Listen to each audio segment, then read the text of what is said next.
Guys, ayan, mag-aani tayo ng tomatoes. Ayan, tinatamad akong mag-ani pero sabi ng husband ko is bibidyoan niya daw ako.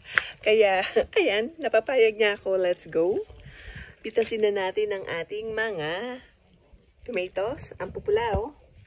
O, diba? Ang dami.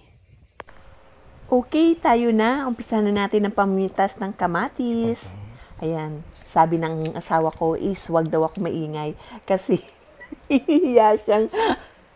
nahihiya siyang videoan ako dahil yung mga kapitbahay is nandyan lang sa tapat. Maririnig niyo yung kwentuhan. So, ayan, binibidyohan lang niya ako ng ganyan. Wag daw ako maingay para hindi marinig na nagblog ako. O, di ba? Ayan. Pero nag-enjoy naman ako sa pamimitas dahil nga ang daming mga bunga ng aming kamatis. Ayan o, makikita nyo. Ang pupula na niya at ang lalaki. Ayan, dahil siguro sa sobrang init ngayon. Pero kahapon is umulan kaya makikita nyo na ang mga iba is nagbaksakan na. Okay, kailangan kong bumaba dahil nandun yung mga naglalakihang kamatis. Ayan, kailangan kong sumiksik. Ayan o, diba? Ang lalaki talaga dito, guys. At ang pupula ng mga kamatis. Ayan. Dapat siguro is nagpantalon ako at naka-long sleeve kasi ang kakati ng dahon. Ayan o, nangangati na ako. Pero syempre, kahit na anong kati ng aking binti at braso is hindi ko papahalata. Tiis ganda ba? O di ba? Ayan, pakikita natin yung mga napitas natin. Ayan, ang lalaki. Ayan o, mga yellow tomatoes. Ito yung tinatawag nilang ananas o pinya dahil kulay dilaw siya. Tikman natin.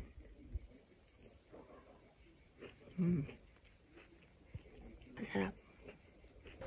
Ito naman guys yung round tomatoes grape. Ayan o, makikita nyo bilog siya.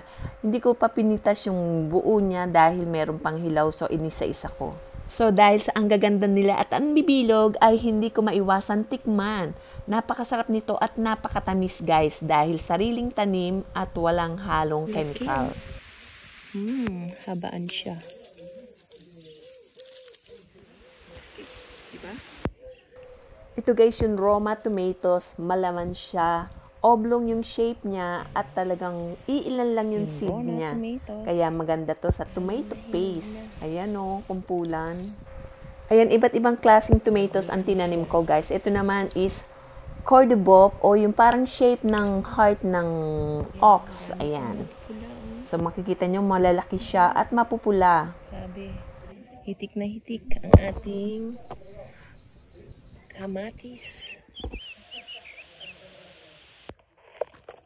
Ayan, ang lalaki. At doon naman yung ating mga cherry tomatoes.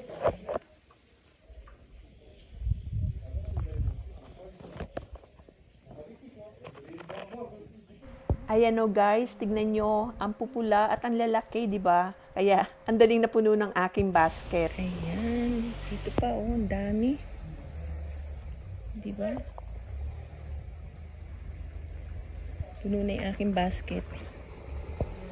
Umapaw na yung isa kong basket kaya kinailangan ko na naman ng another basket. Ayan, ang dami kong naani. Ayan o, ayun o, puno na yung ating basket doon. Umaapaw na. Diba?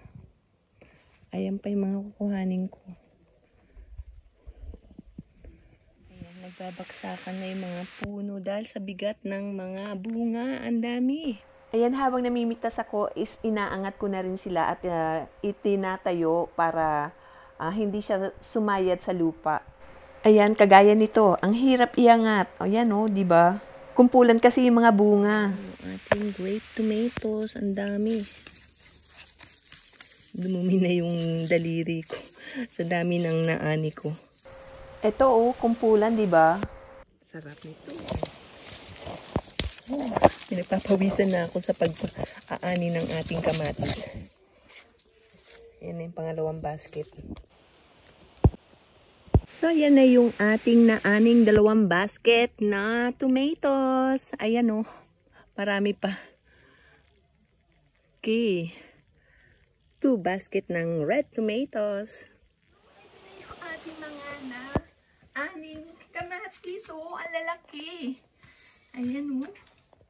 Ang dami, guys. Napagod ako. Ayan.